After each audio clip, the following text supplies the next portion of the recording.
There are a lot of people talking about indoor air quality on social media and a lot of companies that are offering products or solutions to improve indoor air quality. And these people basically come down to two groups. There's the group that wants to increase outside air to improve indoor air quality, and there's a group that wants to reduce outside air to save energy. But it doesn't matter which group you're in, none of that matters at all if the BMS is incorrectly programmed and is bringing in completely the wrong amount of outside air. I'll put it to you that, and the purpose of this video is that if you have a building anywhere in the world that has VAV boxes connected to VAV air handling units, variable air volume air handling units, then you probably have a completely incorrectly programmed BMS. And in today's video, I'm gonna share my screen, I'm gonna draw it out and prove it to you. And by the end of this video, you'll have no doubt in your mind that what we've been doing is completely wrong and we have a massive problem. So this video is very important to everybody. If you're a building owner or a facility manager and you are failing in your obligations to provide outside air, this is important to you. If you're a mechanical consultant or a mechanical contractor, this is very important because we are incorrectly balancing the air handling units as well. Obviously, if you're a BMS company, you're programming it. You need to understand this. And if you're a sustainability consultant or an energy efficiency consultant, whoever you are, this video impacts on what you do. Today, we are going deep.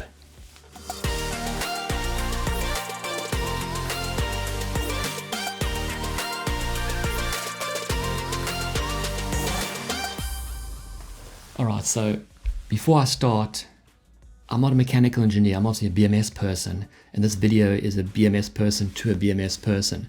I'm not going to use the exact right terminology, and depending on where you live, maybe your air handling units are balanced slightly differently. However, the concept still applies.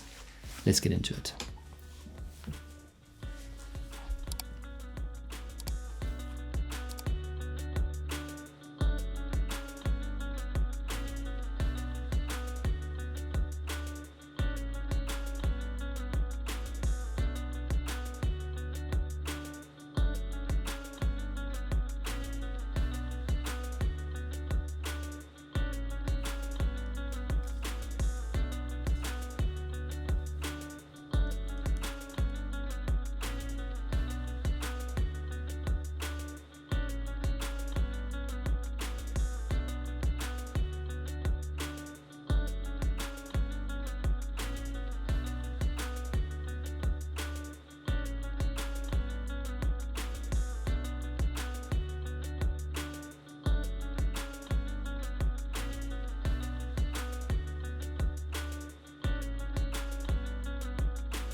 So let's start off and have a bit of a discussion around how the mechanical commissioning technician balances the air handling unit. So the first thing that they will do is they might ask you to open up all the VAVs to Vmax, and then they would go and switch on the supply air fan and switch on the return air fan and override the fan speeds. So let's say they set the supply air fan to 100% speed, and that gave them 10,000 liters per second, which is what the consultant's design was. They calculated the heat load across the 10 floors, the type of windows you have, the insulation, glazing, the lighting, the people, carpets, all those things that makes up the heat load calculations. And the mechanical consultant worked out how many kilowatts of cooling they need, and they need 10,000 liters per second on this air handling unit, which is AHU1 on the north. So there's also the south AHU, east, west, and the two internal AHUs. So this one AHU, 10,000 liters per second, is one of the AHUs of 6 for the low rise, levels 10 to level 1. In the consultant's design, they needed 10,000 liters per second of return air. So the mechanical commissioning technician overrode the VSD down to, let's say, 90%, to get the 9,000 liters per second of return air. So if you're delivering 10,000 liters per second and you're returning 9,000 liters per second, then you have 1,000 liters per second coming in through the outside air. And that's how, in my opinion, from a BMS point of view, how they balance this. So on their commissioning records, they can say they set up the supply fan, tick in the box, 10,000 liters, set up the return fan, tick in the box, 9,000 liters, set up the outside air damper, 20% open, gave them 1,000 liters per second of outside air. So that's how it's sort of balanced. And then you as the BMS person will go down to wherever your static pressure transmitter is, and whatever you're reading, that is the system pressure at that point in time on a full design day, 35 degrees Celsius outside, for example. So you know that on the hottest day of the year, according to the design, when all of your VAVs modulate open to Vmax, as long as you control that supply fan to 10,000 liters per second and the return fan to 9,000 liters per second, you will know at that point you'll have 1,000 liters per second of outside air coming in, which is the design amount of outside air required for the amount of people on those 10 floors. Obviously that 1,000 there obviously is added up with the 1,000s or whatever there is on the other air handling units as well. So what usually happens is, with regard to the control of the return air fan, most BMS companies will write this, or BMS engineers will write this in their design. The return air fan speed equals the supply air fan speed multiplied by 0.9. Because when they commissioned it, mechanical worked out that there was a 90% difference or a 10% difference between the supply fan and the return fan, which is required as balanced to achieve the 1,000 liters per second outside air. And that's fine, right? So on a design day, VAVs at Vmax, supply fan at 100% speed, return fan at 90% speed, the whole thing is balanced, it all works. High fives for us, we're heroes. But this is when it all starts to dramatically fall apart, and the purpose of this video. On any day other than the hottest day of the year, when the VAVs are not at Vmax, and here in Melbourne it's quite mild, we're not that often at Vmax, all the VAVs, only like a few times of the year during summer. So if the VAVs are, say for example, we did a test and we said like, hey Mr. BMS engineer, override all the VAVs from Vmax to V minimum, do that. And you tap on the keyboard and 2 VAVs per floor over 10 floors, 20 VAVs, you override them from Vmax to V minimum. When that happens, obviously the static pressure will go up and the supply air fan will slow down. That's obviously going to happen.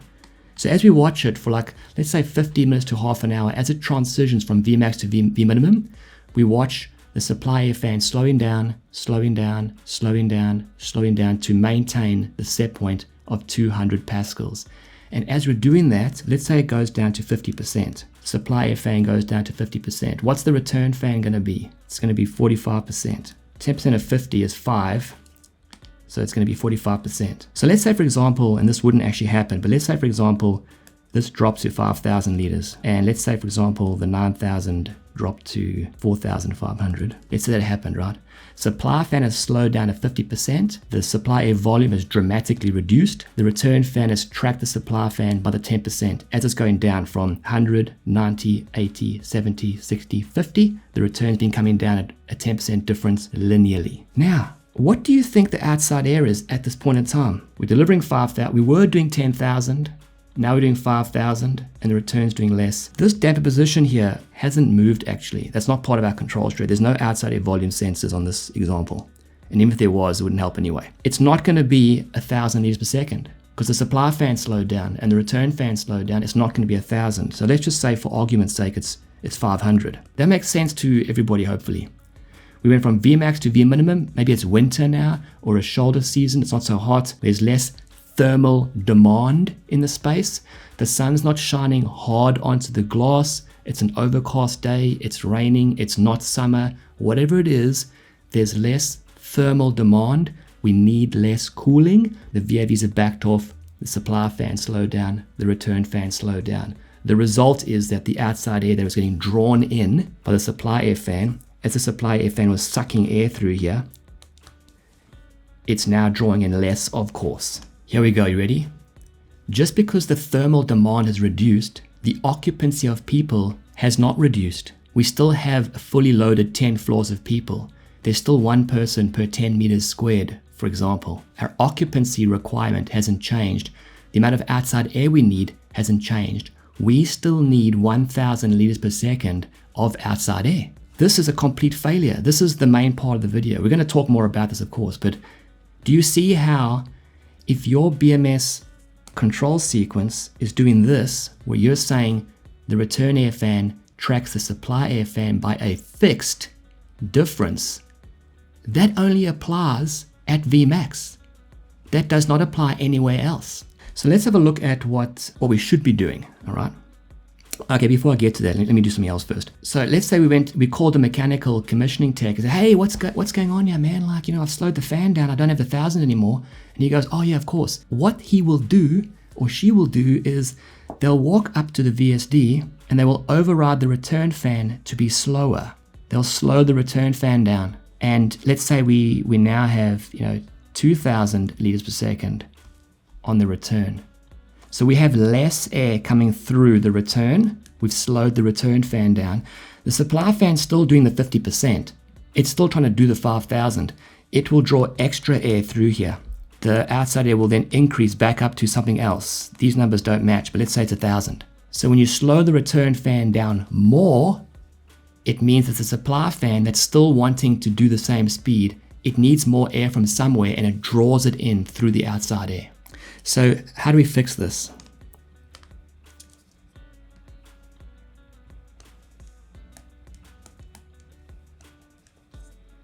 We need to create a lookup table between the supply fan and the return fan.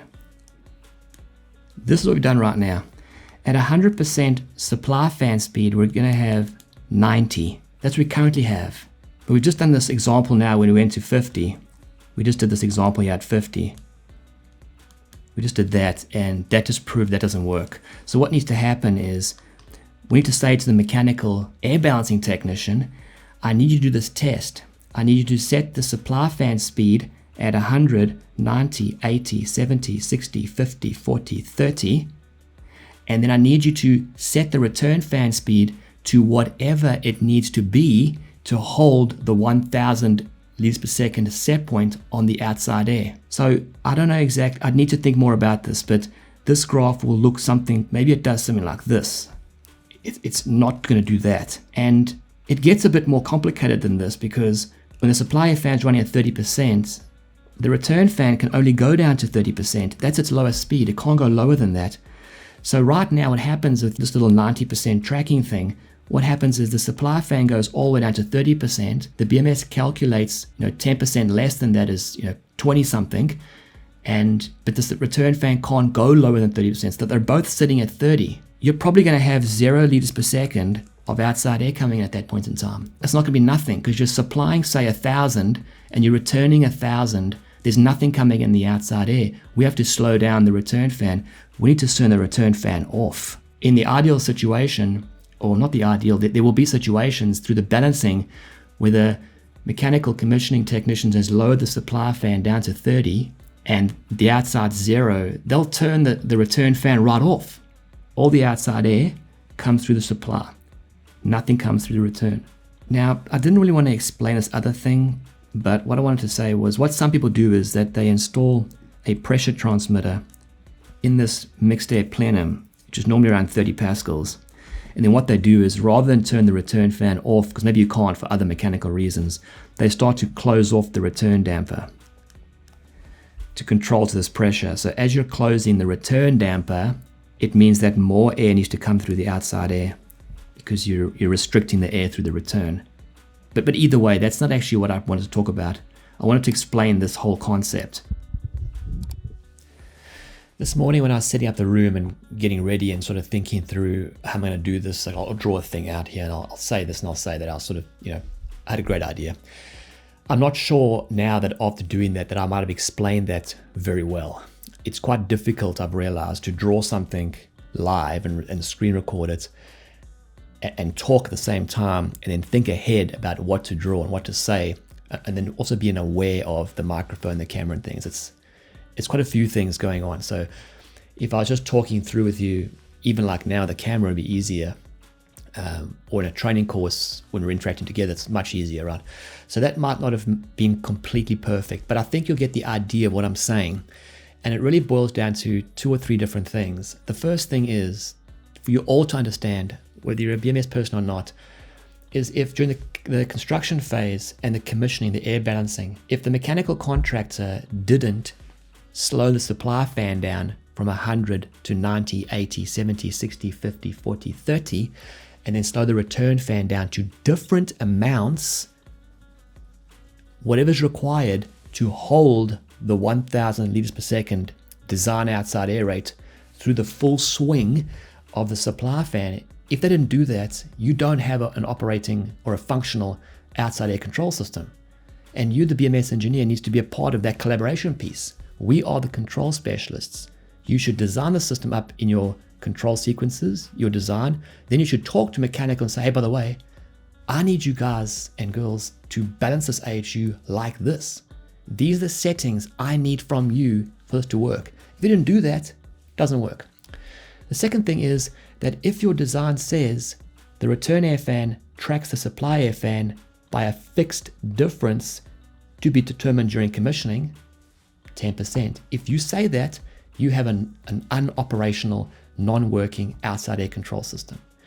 And the third thing, which people probably think is not important, but it is important, is that in after hours mode, where the plant's running on a Saturday for just 2 floors, there's 8 that are shut off, there's 2 floors running because they've got an event on a Saturday, that supply fan is going to slow down all the way to 30, as far as it can.